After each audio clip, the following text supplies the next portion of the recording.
Several of Maine's cities are growing. However, available housing in the state's crunched housing market isn't. Bangor's City Council is working out how best to regulate Airbnb and short-term rental properties in the city. News Center Maine's Raya Wooten looks into how the city is working to make sure that making room for growth doesn't create more chaos. The Bangor City Council is working to decide how the city can regulate Airbnb and short-term rental properties.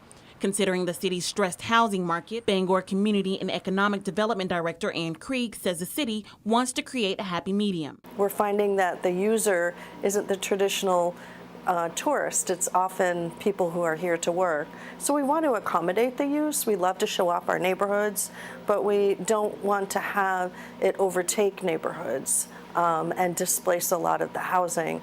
Business owner Ashley Cunningham says more short-term rentals means more tourists coming to town to spend money. I think it helps our business. I used to work in a hotel, and I have a lot of friends that work in hotels that refer small businesses, and hotels are expensive. The proposed plan calls for 153 short-term rental permits per year. That's roughly 1% of the city's housing market that could be used as a short-term rental.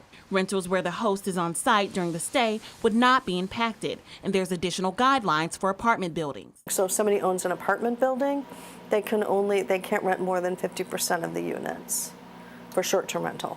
Proposed regulations state that a host can only hold 5 permits at a time to keep investors from buying up multiple living spaces. Airbnb host Lance Blackstone says he's impressed with the proposed regulations and that the guidelines create opportunities to renovate rundown living spaces and buildings. Frankly, with a lot of these older buildings, there's really no other use for second, third, and fourth floors. Krieg says City Council will vote on the ordinance in October.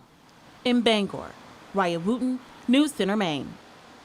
And Krieg says as one of Maine's smaller cities, she and the City Council will do an evaluation after 1 year of regulating short-term rentals to make sure there is not a sudden growth spurt.